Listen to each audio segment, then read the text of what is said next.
Ah, nice meeting you once again, sir. Thank you. Well done. How have you been? Well, thank God.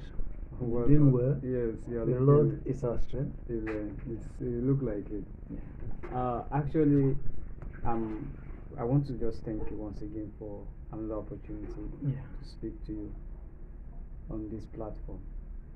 You spoke about a grand plan, TB Joshua's grand plan. The last time we were having the first interview, and I kept wondering what this grand plan was. But due to time factor, we couldn't speak elaborately about this grand plan. So I want to know, what is this grand plan? Yeah. You know, there's always a purpose in what people do. Okay. You may not get the bigger picture of what people are doing or what people want to achieve. The motivation behind what they their are actions. doing. Yes. Yeah.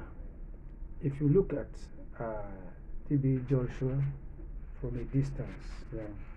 all these things you are saying will sound like a fairy story, like can this be true?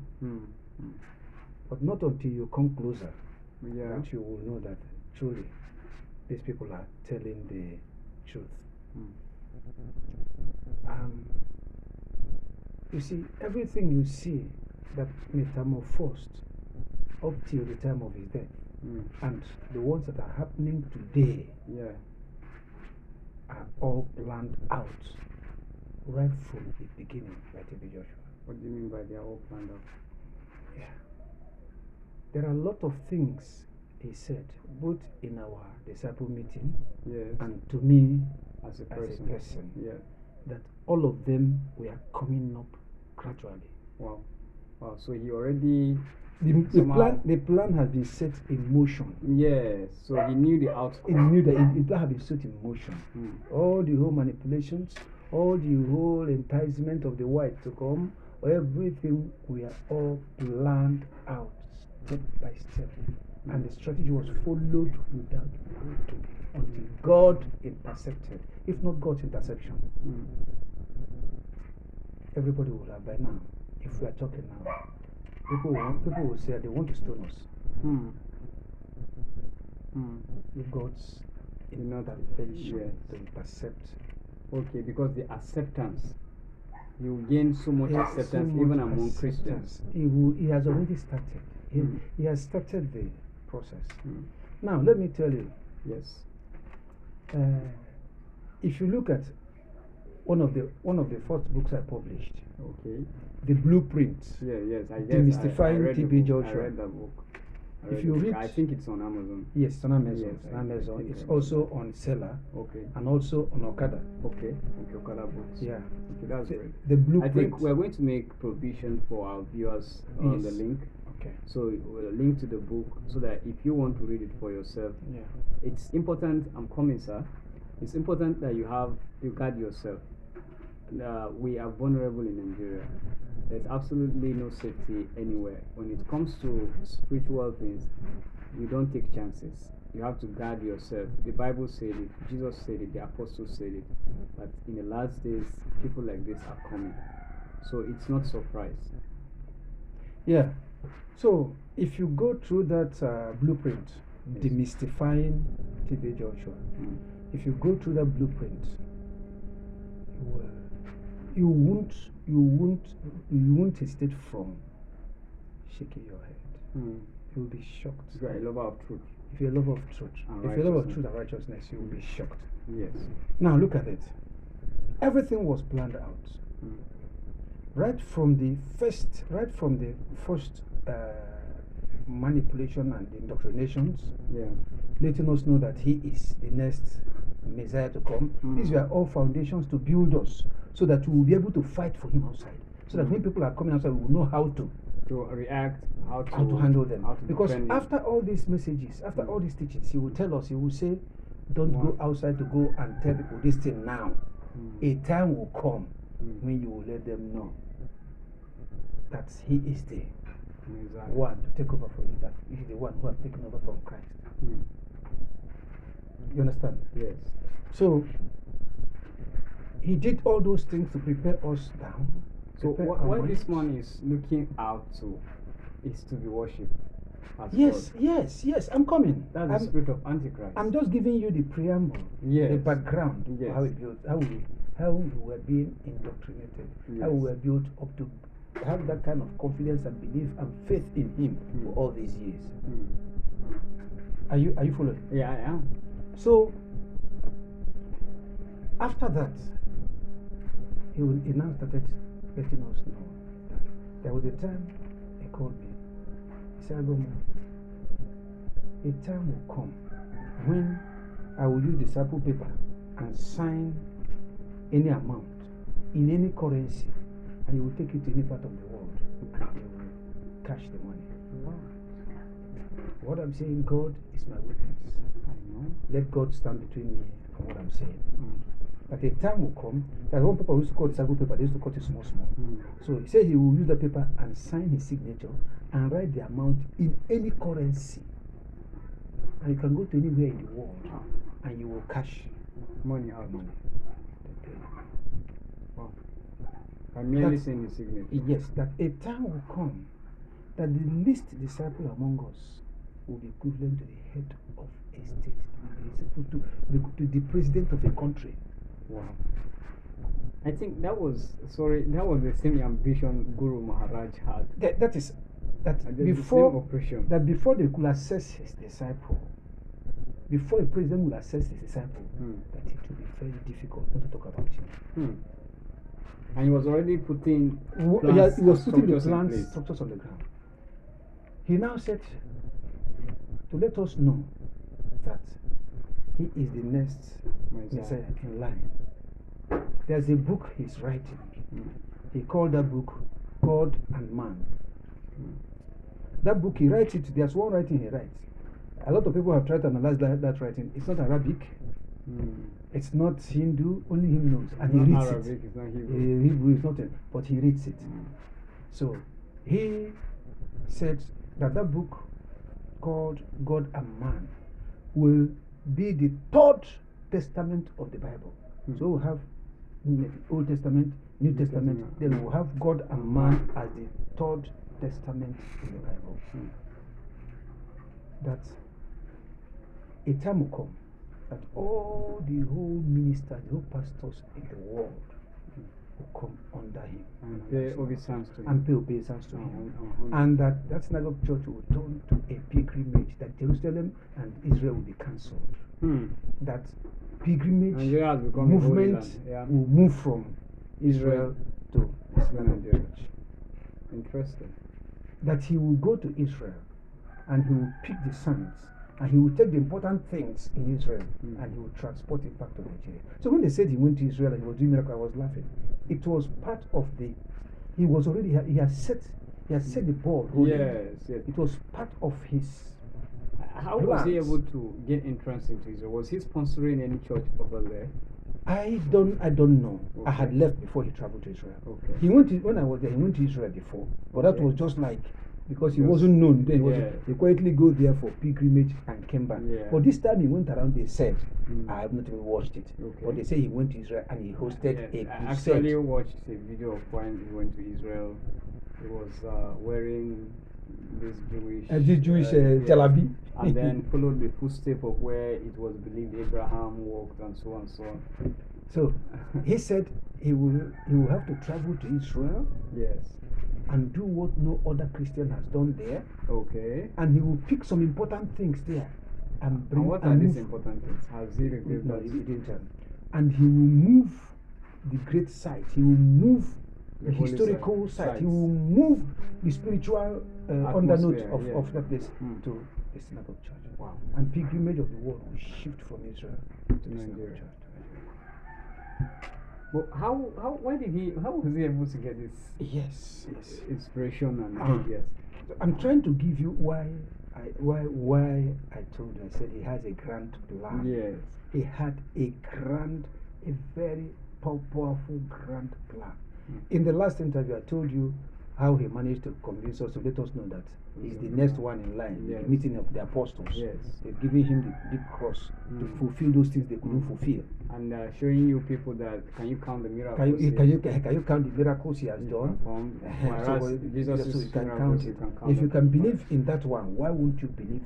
Yes. You are seeing with your eyes. Yes, I do remember that. You remember? Yeah, I remember you said it. So these plans were on the ground. He said a time will come. My God. Do you know that this man, initially when I met him, he wasn't fluent in English. He speaks English, he picks words and Yoruba and John. That was why most of the time there he doesn't preach in English. Okay. He'll preach in Yoruba and the interpreter will translate in English to the church. He told us, he said that a time will come that he will hear the whole languages in the whole world. Wow. That the angels will teach him the whole language, that any country he goes, he will speak their language. I was surprised when he went to Mexico, he didn't speak Mexican. When he went to, where again? There's a lot of places he went to, he didn't speak their language. I had opportunity to watch. He went to, he didn't speak their languages. So he said he will speak all languages. Any country his leg steps on, he will speak their language. So, but even the little English he's speaking was an arrangement we did within the church with the coordinator of journalists, Amos. Okay. Arranged people who were teaching him how to speak, how to write in the night. The angels couldn't come. The angels couldn't come to teach him. So when the whites came, they took over and started polishing him. Those are the angels. Those are the angels that you were expecting. I think so. Yeah. So these are things. He said, as we see him, that a time will come when the clothes he will be wearing will be sewn by angels.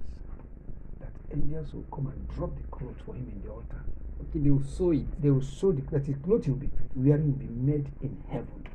And then the angels will drop it physically. And yes, and everybody will see it. Will come and drop it for you. Have you not had his little snakes telling you that they have key to open where money is, and keys start falling from heaven? Yeah. Have you not seen it? Have you not seen it? I've seen that video. It was raining. Money start falling from keys from heaven. Keys the key of David. Key of David. Where have we gone wrong in this country? I don't know who bewitched us. Who has really bewitched us? The keys. This normal door key. Oh, door keys. We are falling from heaven. And then a white man's voice spoke from heaven and said, so and so person, I am giving you the keys of David. That's very funny. And some people believe that. They paid money to buy the keys. Wow. So that any door they open. Yes, anything they want, they will open it. And yet they have bad governors. We are dying of hunger. Dollar is getting to 2,000 and we have key to David. Keys of David that can open and unlock. And yet he couldn't solve his own problem. He can only open the bags where they put money, so you can come and add more to them. So my brother, he said that the clothes you will wear will fall from heaven. Wow. Then, before the whites came, we used to have every day. We used to have about 3 to 4 hours. He'll be teaching us his doctrines. Okay. Not writing. No, he didn't teach anybody writing. Okay. He'll be teaching us his doctrines. Okay. He'll be writing. He told us that we are not yet mature spiritually to handle the Bible, to read the Bible. Oh, okay. For the first 3, 4, 5 years I was in the synagogue church, we are not permitted to open the Bible. So we are not matured enough. If we want to see the Bible, that he is the Bible, that we should read him. When we read him, we have read the Bible. He's a living Bible. He's a living Bible. A walking Bible. A walking Bible. A breathing Bible. That if we want to know the Bible, we should look at him. Yes, that would have been actually a good thing to say if he was living according to the standards. It's not a good thing, because you won't stop us from reading it in the Bible. How will we know what the Bible says about it? If you kill somebody and we follow you, how will we know? So we should be able to read the Bible and follow you. Look at your lifestyle. So when it corresponds to the Bible, we'll follow you. That's true. So he made it a no-go area. We don't read the Bible. We say we are not qualified. We are not good. So we read the Bible. So he created, a safe haven for himself. The synagogue church is is a citadel of, it's a two-level government. One is from heaven, where the is in control, and every other person is the wall on the ground. So these are his grand plans, and he prepared everything down for it. Yes. He said a time will come when the whole world, whether you believe it or not, will come under him. Unfortunately. The whole ministers will come under him. The whole presidents will come under him. That there will be no president that will not bow to him. You know what we call that kind of person? We call him Oboluwagadi. What is Ogbolowagade? Let me ask you this now. You will be on the hot seat to answer me. What's Ogbolowagade? Ogbolowagade is from the Chilela tribe in Zulu Kebbi State. It's actually a snake. When the snake bites you, before they call your mom, you'll be dead. Oh my God! So that's what they call Ogbolowagade. So before your mom could come, you are gone because he's dead. You understand? Wow. So I think this is terrible. Because I felt like with the many years you people have spent there, before you realize it, a lot of harm has been done already. And a lot has been eaten. Because it was during this concept of his ministry that people started talking to demons and seeing it as a normal thing. As a normal thing. On TV, say, who are you? Who are you? Yes, I am lion. They said that is what Jesus said. He said, when Jesus said demon, he spoke with the demon, and Jesus commands them. He said, get out. And then he said, shut up. He tells them, don't talk. When they talk, he said, shut up. He doesn't interact with them. That's sorcery. So that's necromancy. This man, he really tied everybody. So our belief, our faith, our grand plan, what we trusted in was that a day will come. That is why we didn't bother to carry any of our people along. We disassociated with everybody. You feel like one day you are going to be they will come in the pinnacle of power. Yes, they look for you. So and by that time you are even in and that is the ambition of almost every Nigerian. Yes. And you see why I blame Nigeria, the system of the country. You understand? Yeah. If you live in the developed countries, people have ambition everywhere, but rarely do you see people have a vision of controlling people. It's even a crime. When you try it, you'll be shocked. Do you understand? What if they can prove you are manipulating people? You are in trouble. But in Nigeria, it's a no. It's a normal thing. If you go to villages, you see the chiefs trying to manipulate people. Anywhere you go, at any level in companies, you see where the owners of companies, you see a lot of things happening. How can these errors be corrected? Let's digress.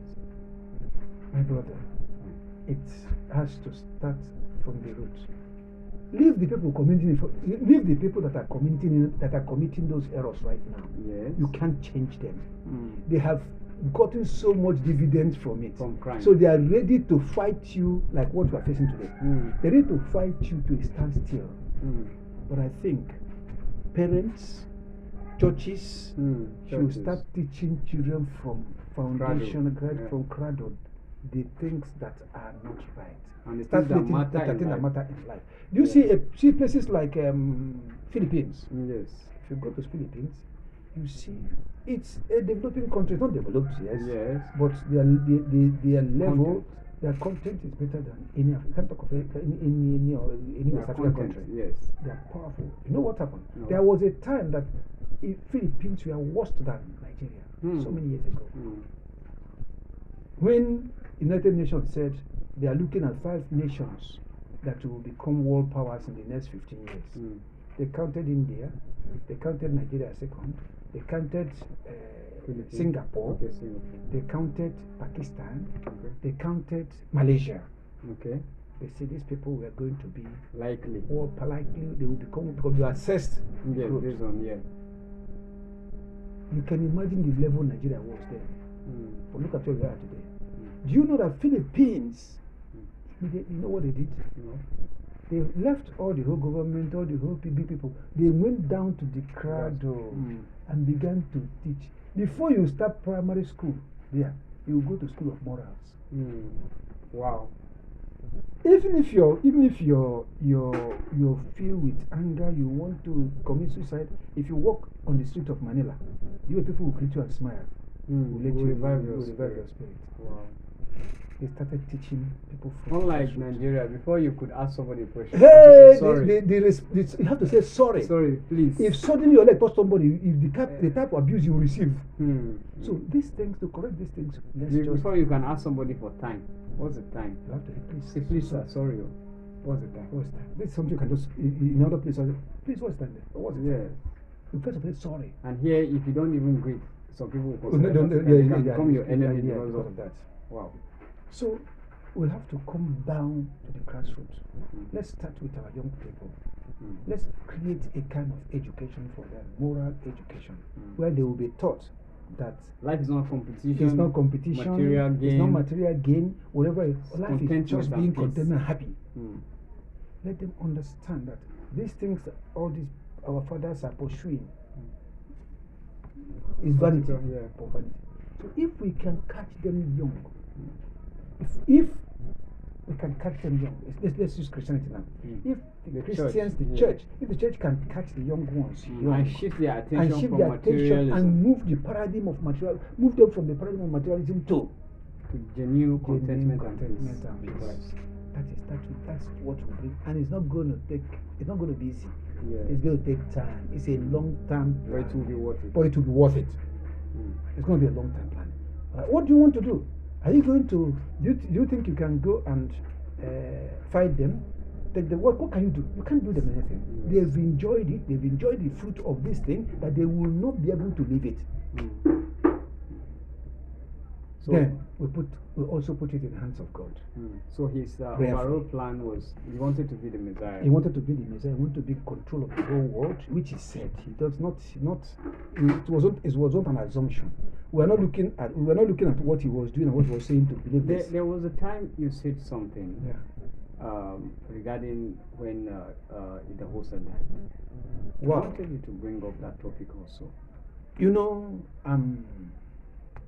it's a pity. Today. Bishop, the host of yes, I know. Yes. You know, today, when we are talking, a lot of people will say, why are you calling on a dead man? Why don't you leave a dead man? Yes. What are you talking? Judas is dead. We are still calling him today. Jim Jones of the People's Temple is dead. We are still calling him today. Yes. David Koresh of Brand Davidian is dead. We are still talking about him today. History cannot forget them. Yeah, because of the harm. Because of the harm they have caused. So why are you saying a dead man? Why are you calling a dead man? There's a guy in US that committed rape and so many things. I've forgotten the name. Maybe next time when we talk, I'll let you know. No problem. The guy, after his death, people came up, those he raped about things came, and they still a case against him. And they tried him posthumously and jailed him posthumously in the US. Wow. And if that could be done in a human court, imagine what will happen. You can imagine what will happen in a spiritual court. So, my brother, you are talking of a man who have no empathy for the living or the dead. T.B. Joshua, he has no empathy for the living, neither does he have for the dead. You listen to that young man. God knows God knows everybody that spoke in that BBC. When I have left Sinagogue before they came in, except Bisola. I don't know the other one. And when I was giving them my interview, they never told me somebody else was there. But they told me they want to do some work, that I should just give them my experience. They've heard from the other video, but I should just. And I didn't bother to ask them because that's not my business. So for the first time I had those involved in that document was the same day you too watched that thing that I watched. I knew what was happening. Those boys. You heard what one of them said? No. One of them said that those people that the building pressed down, that their papa said they should use chainsaw, they should use Dolma engine to cut off the leg. Why? Maybe the leg is so. A qualified doctor can say that. But what right has he got to give such instruction? Even as a man, will your heart agree to say cut off the leg? The cut off the leg of somebody that died? Yeah, no. Those that the things are holding their legs. Okay. So wow, to cut off the leg. So have you seen such things? Can you see such? So what was? So now, yes, I'm still coming. Yes. This is a man. He has no empathy for the living. He has no empathy for death. If you see people that die there, they don't want to talk about that. It's only God that will judge. People they will say, tell them not to take any drug, and these people will die in their droves. These HIV people. It doesn't care. It doesn't move him. You tell him this one is dead. I say, oh, buddy, this one is dead. I say, what do you now? What do you meaning? What did he say? What do you want to say? So, a lot of things, he doesn't have empathy for the dead. There was a time that Eda Husa made a comment about it when they were asking, John was asking, what can you say about TB Joshua?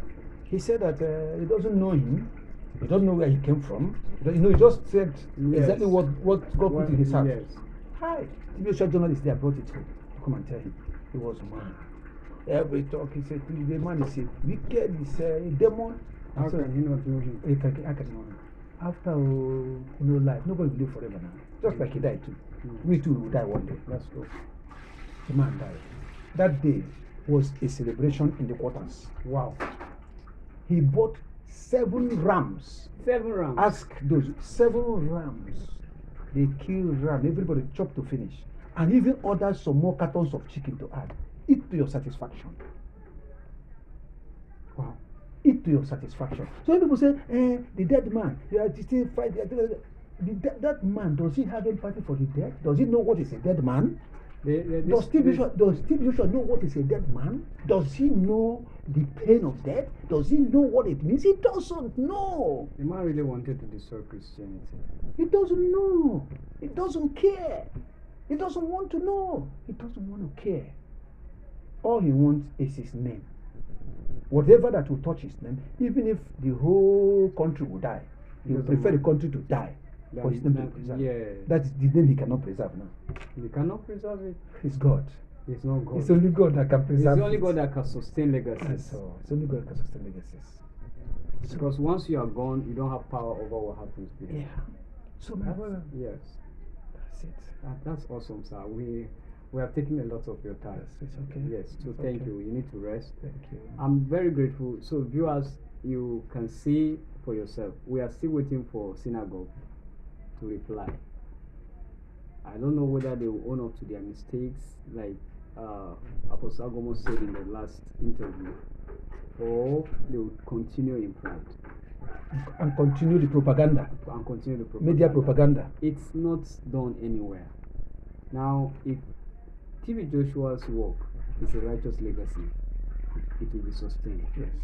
But if not, watch out and see what will happen before the next 10 years of his death. That's right. God is not a man. God is not a man. God, you might decide to be doing whatever you are doing and you think God is not watching or you will not be held accountable, but death will humble you. That's right. And when death comes, regardless of who you claim you are, the image and impression you were creating, death will humble all of us. That's right. And we have to be accountable to our God and our Father in heaven. Yes. So if you are taking advantage of the fact that God has given you some positions, maybe in politics, in the church, you have some money, you have access to wealth, and use it to abuse people, you use it to manipulate and control people, or to equate yourself to Godhood, your day is coming. God will show you that you are merely a man. A man. You know, it's just like Psalms 82 or so, where you say, ye are gods, but you shall die like men. Men. You understand? Right. That's right. So they are claiming to be gods, but at the day of death, they will realize that they are humans, they are mortals.